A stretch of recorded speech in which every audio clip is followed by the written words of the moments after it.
नमस्कार, मैं हूं अनीता दिनेश। मैं एक आर्टिस्ट हूं, पेंटिंग्स बनाती हूं। पीछे जो पृष्ठभूमि में आप पेंटिंग्स देख रहे हैं वो मेरी बनाई हुई पेंटिंग्स हैं।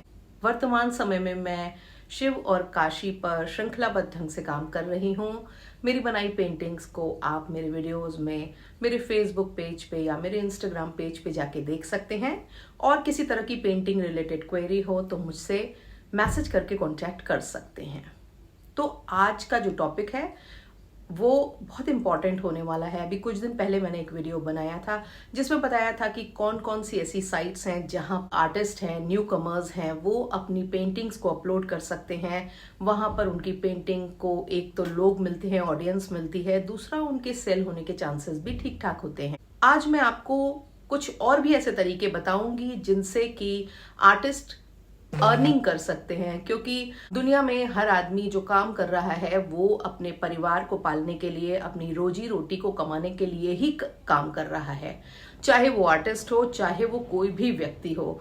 और कला की साधना या कला की सेवा भी आप तभी कर सकते हैं जब आपके पास कला को अर्जित करने के लिए, कला को बनाने के लिए साधन हो। और साधन मुफ्त में नहीं आते हैं, साधन बिना पैसों के नहीं मिलते हैं। तो इसलिए इसमें कोई शर्म नहीं होनी चाहिए कि बीइंग एन आर्टिस्ट हम पैसे कमाना चाहते हैं, अपनी मेहनत के, अपनी कला के पैसे अपनी परिवार की और अपनी रोजी रोटी चलाना चाहते हैं। और इसमें ना किसी को संकोच होना चाहिए, ना किसी को शर्म होनी चाहिए। और अगर कोई आपको जज करता है तो आप उसको जज करने दें, क्योंकि अगर आप बहुत तरीकों से पैसे जुटाएंगे नहीं तो आप आर्ट डिस्प्ले का काम, गैलरीज में एग्जीबिशंस का काम नहीं कर सकते हैं। क्योंकि किसी भी गैलरी में जब आप शो करते हैं तो आपको उसकी फीस देनी पड़ती है। किसी क्यूरेटर के संग आप शो करते हैं तो भी आपको उसकी फीस देनी पड़ती है। तो जब आप हर जगह फीस दे रहे हैं और आर्टिस्ट जब पैसे की बात करता है तो सडनली सबकी आईज जो होती हैं वो उसकी तरफ उठ जाती हैं।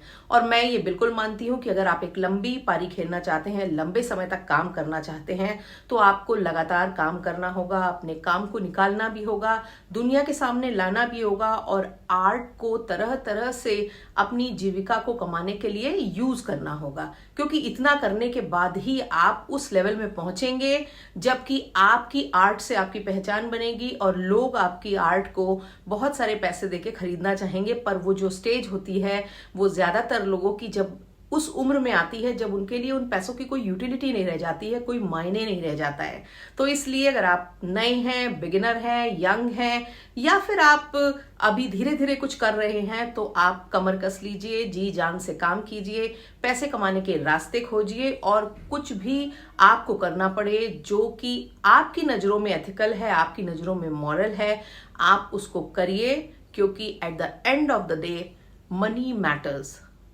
ये बात सही है कि पैसा सब कुछ नहीं होता है, पर यह भी सच है कि पैसा बहुत कुछ होता है। पर आप अगर अपने टैलेंट को मांझेंगे तो आप उस एक्सीलेंस की तरफ बढ़ेंगे जो आपको एक अकम्प्लिश आर्टिस्ट बनाएगी और एक सेटिस्फैक्शन देगी अचीव करने का बहुत कुछ जिंदगी में। तो चलिए आज आपको मैं 13 ऐसे तरीके बताऊंगी जिनसे कि आप पैसे कमा सकते हैं। और ये जो सारे तरीके हैं इनको मैं बहुत ही शॉर्ट में इस वीडियो में बताऊंगी, क्योंकि अदरवाइज वीडियो लंबा हो जाएगा। पर उनमें से पहला और बहुत ही खास पॉइंट है, सबसे पहला प्लेटफॉर्म है इंस्टाग्राम। इंस्टाग्राम पे पेंटिंग्स निकलती हैं और मैं ये बात जानती हूँ, इसलिए आपको ये सजेस्ट कर रही हूँ कि आप अपनी इंस्टाग्राम आईडी पर अपने काम को अपलोड करें। अगर आप अभी तक संकोच करते हैं तो संकोच बिल्कुल मत करें। और ये भी मत सोचें कि जब आपके मिलियंस ऑफ सब्सक्राइबर होंगे तब आपकी पेंटिंग्स निकलने लगेंगी। ऐसा नहीं होता है। पेंटिंग ऐसी चीज़ नहीं है जो कि जो चाहे वो ले ले। इसलिए पेंटिंग्स लेने वाला जो क्लास होता है वो सेलेक्टिव होता है। पेंटिंग लेने वाला जो क्लास है वो बहुत ही थोड़ा है। इसलिए ये कोशिश करें कि सही लोगों तक पहुँचें और उसके लिए आपकी काम की क्वालिटी अच्छी हो, प्रेजेंटेशन अच्छा हो। अगला और इम्पॉर्टेंट प्लेटफॉर्म है यूट्यूब। यूट्यूब पर आप अपने वीडियोस को अपलोड कर सकते हैं। वीडियोस आपके आर्ट ट्यूटोरियल्स हो सकते हैं, आर्ट से रिलेटेड इन्फॉर्मेशन हो सकती है, टेक्निक्स के बारे में बात कर सकते हैं, या आर्ट से रिलेटेड तमाम और जो दूसरे सब्जेक्ट्स हैं उन पे आप बात करके लोगों से कनेक्ट स्थापित कर सकते हैं। उन लोगों से जो आर्ट की फील्ड में काम कर रहे हैं या आर्ट में इंटरेस्टेड होते हैं, जिससे आपको एक्सपोजर भी मिलेगा, लोगों से कनेक्टिविटी होगी। और सबसे इम्पॉर्टेंट चीज़ जो होगी वो ये होगी कि एक पॉइंट के बाद आपका चैनल जब मोनेटाइज हो जाएगा तो आपको कुछ पैसे भी आने लगेंगे और धीरे धीरे अगर आप रेगुलरली काम करते रहेंगे तो आपकी जो इनकम है वो भी बढ़ती जाएगी, क्योंकि आपके सब्सक्राइबर के नंबर बढ़ते जाएंगे। तीसरी और चौथी बात को मैं एक साथ मिला करके कहूंगी, और इसमें एक बहुत ज़्यादा महत्वपूर्ण चीज़ ये है कि आप ऑफलाइन भी आर्ट ट्यूटोरियल्स ले सकते हैं और ऑनलाइन भी ले सकते हैं। यानी कि आप जहाँ रहते हैं, आपका स्टूडियो है, वहाँ पर कुछ लोगों को, चाहे वो बच्चे हों, चाहे वो बड़े हों, या चाहे आर्ट के शौकीन हो या सीरियस स्टूडेंट्स हो, उनको बुला करके आप उनको आर्ट से रिलेटेड उनकी टेक्निक्स को सिखा सकते हैं, जिससे कि आपको कुछ साइड बाय साइड अर्निंग होगी। और इसका एक बहुत बड़ा बेनिफिट ये होता है कि आपका जो हाथ है वो सधेगा, ज़्यादा मजता जाएगा, क्योंकि जितना ज़्यादा आप काम करेंगे उतना ही आपके काम में भी निखार आता जाएगा। ये नहीं है कि आपने पढ़ाई कर ली, डिग्री कर ली या आप अच्छा बना लेते हैं तो इसका मतलब उसमें इम्प्रूवमेंट का स्कोप नहीं है। इम्प्रूवमेंट का स्कोप हमेशा ही होता है, और अगर आप लोगों को समझाने सिखाने का काम करेंगे तो खुद आप में भी एक क्वालिटेटिव चेंज आएगा। अलावा बहुत सारे नेशनल और इंटरनेशनल प्लेटफॉर्म्स हैं जो नए आर्टिस्ट को ग्रांट्स देते हैं, उनको प्राइजेस देते हैं, कॉम्पिटिशन्स कराते हैं जिसमें विनर्स को प्राइज़ मनी दी जाती है। और इस तरह के कॉन्टेस्ट पूरी दुनिया भर में भी होते हैं, इंटरनेशनल आर्टिस्ट के लिए, और इंडिया में भी होते हैं। आप उनको नैरो डाउन करने के लिए गूगल सर्च में जा कर के कंट्री का नाम टाइप करके भी सर्च कर सकते हैं और इंटरनेशनल टाइप करके भी सर्च कर सकते हैं। वहाँ से आपको इनका टाइम, इनका प्राइज़ मनी, इनकी जो एलिजिबिलिटी कंडीशंस हैं वो पता चल जाएंगी, और उसके अकॉर्डिंग आप वहाँ पर अप्लाई कर सकते हैं। बहुत सारे ऐसे प्लेटफॉर्म्स हैं इंटरनेशनली, जैसे Luxembourg art prize, Chelsea international. ये लोग इंटरनेशनल आर्टिस्ट को प्लेटफॉर्म देते हैं, ग्रांट्स देते हैं, प्राइज़ मनी देते हैं। सबसे बड़ी बात जो है वो ये है कि आपको हमेशा बहुत ज़्यादा अपॉर्चुनिटीज़ की तलाश में रहना चाहिए और उनको एक्सप्लोर करते रहना चाहिए कंटिन्यूअसली, क्योंकि फ्रीलांसिंग के काम में भी बहुत सारा स्कोप है। ही पॉपुलर, आसान और सुविधाजनक तरीका है अपनी वॉल आर्ट को सेल करना। छोटी आर्ट बनाइए, उनको फ्रेम कराइए और फिर उनको अमेज़ॉन के थ्रू या फिर डिफरेंट ई-कॉमर्स साइट के थ्रू सेल कीजिए। आप इनके प्रिंट्स को भी सेल कर सकते हैं और इसके आपको दो फ़ायदे होंगे। एक तो आपकी कुछ ना कुछ अर्निंग होती रहेगी, दूसरा आपका हाथ ज़्यादा साफ होगा, क्योंकि अल्टीमेटली आप अपने आप को फ्यूचर के लिए तैयार कर रहे हैं।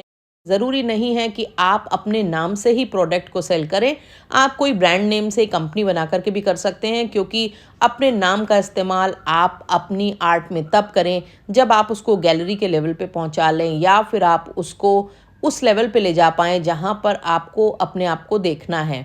तो सीरियस आर्ट वर्क गैलरीज में डिस्प्ले कीजिए, अपने सोलो शो में डिस्प्ले करिए, पर अपना कॉमर्शियल काम साइड बाय साइड जारी रखिए, जिससे कि आपको अर्निंग होती रहे, जहां पर आप एक अकम्प्लिश आर्टिस्ट बन सकें।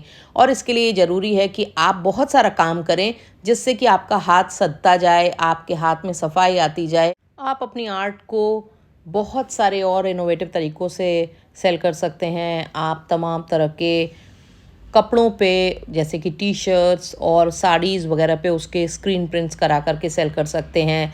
तरह तरह के मग्स और यूटेंसिल्स पर, फर्नीचर्स पर और भी बहुत सारे तरीक़ों से आप अपनी आर्ट को सेल कर सकते हैं, और ये काम आप अपने इंस्टाग्राम के पेज के थ्रू कर सकते हैं। बहुत सारी ऐसी साइट्स भी हैं जो आपके आर्ट वर्क को टी शर्ट्स पे प्रिंट करके सेल करती हैं। आप उनसे भी कांटेक्ट कर सकते हैं। आर्टिस्ट सबसे ज़्यादा जो काम करते हैं वो है कमीशन्ड वर्क का, यानी कि कोई भी व्यक्ति जो आपकी आर्ट को पसंद करता है या आपके आर्ट स्टाइल को पसंद करता है, तो वो आपसे संपर्क करके अपने लिए एक आर्ट तैयार करने कह सकता है। बहुत सारे लोग घरों के लिए, होटल्स के लिए प्रोजेक्ट लेकर के भी काम करते हैं, जो कॉमर्शियल रेट्स में होते हैं। गैलरी में जो आपका आर्ट का प्राइस होता है और जो एग्जीबिशंस में होता है, उससे फ़र्क आप निगोशिएबल प्राइस पे कमीशन वर्क कर सकते हैं, आपके क्लाइंट और आपके बीच में अंडरस्टैंडिंग के हिसाब से। और ये एक अच्छा तरीका है अपने काम को लगातार मेंटेन रखने का, बनाए रखने का और करते रहने का, क्योंकि इससे एक तो आप लगातार काम करते रहेंगे, और दूसरी बात ये है कि आपका काम लोगों के यहाँ पहुँचता रहेगा। तो कई बार ऐसा होता है कि लोग देख करके आपके प्रति उनका झुकाव होता है, आपके आर्ट के प्रति झुकाव होता है, और आपको और भी ज़्यादा काम मिलने लगता है। आर्ट ब्लॉगिंग का काम भी एक इंटरेस्टिंग काम है जिसको कि आप कर सकते हैं, और ये आपको ना सिर्फ अपनी आर्ट को दूसरों तक पहुंचाने में मदद करेंगे, बल्कि आपके ब्लॉग्स अगर पॉपुलर होंगे या ऐसी साइट पे होस्ट कर लेंगे आप जो कि पे करती हैं, तो आपको उससे मॉनेटरी गेन भी होगा। और इसके साथ ही आप अपने ब्लॉग्स को अपने नाम से, पेन नेम से लिख सकते हैं, और बहुत सारी ऐसी साइट्स हैं जो आपको ये अपॉर्चुनिटी देती हैं। इस वीडियो के पिन्ड कमेंट सेक्शन में जा कर के आप तमाम ऐसी हेल्पफुल लिंक्स को देख सकते हैं जो आपको, अगर आप ब्लॉगिंग में इंटरेस्टेड होंगे तो आपको तरह तरह के आइडियाज़ दे सकते हैं। अगर आप एक डिजिटल आर्टिस्ट हैं या डिजिटल मीडियम में काम करते हैं तो आप अपने क्रिएटिव मार्केट प्लेस नाम के प्लेटफॉर्म पर अपने डिजिटल आर्ट को सेल कर सकते हैं, और उससे जुड़ करके आप अपनी डिजिटल आर्ट को एक प्लेटफॉर्म दे सकते हैं।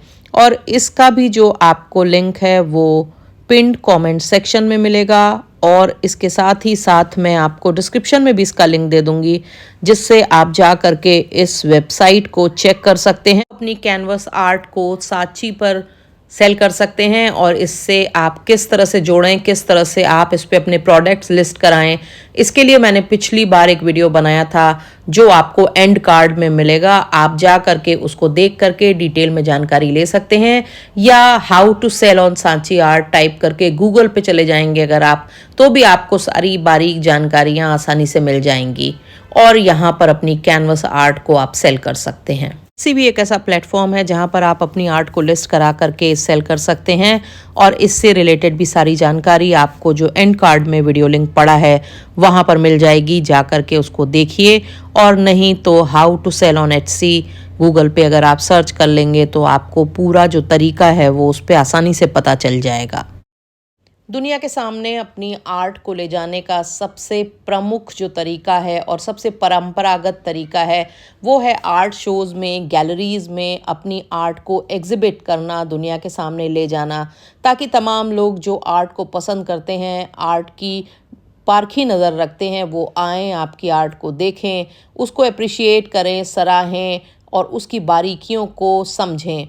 और हर आर्टिस्ट का एक सपना होता है कि उसकी जो पेंटिंग्स होती हैं वो बड़े से अपनी पहली आर्ट एग्जीबिशन लगाएं, किस तरह से अपनी आर्ट को डिस्प्ले करें।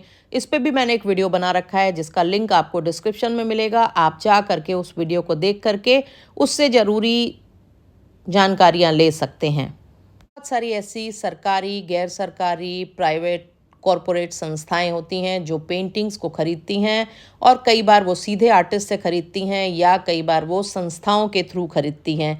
आप उनके साथ जुड़ कर अपनी आर्ट को, अपनी आर्टिस्टिक एबिलिटीज़ को वहाँ तक पहुँचा सकते हैं, क्योंकि आर्टिस्ट के लिए सबसे ज़्यादा जो इम्पोर्टेंट चीज़ है वो है ज़्यादा से ज़्यादा काम करते रहना। क्योंकि जितना ज़्यादा आप इन्वॉल्व होकर काम करेंगे, उतने आपके कॉन्टैक्ट्स बनेंगे, उतने लोगों के संग आप काम करेंगे, तो उतनी आपकी कला निखरेगी। क्योंकि आर्ट में आप ये जान लीजिए कि अच्छा वही होता है जो बहुत ज़्यादा अभ्यास करता है, और लगातार प्रैक्टिस होती रहे। इसके लिए ज़रूरी है कि आपको लगातार अपॉर्चुनिटीज़ मिलती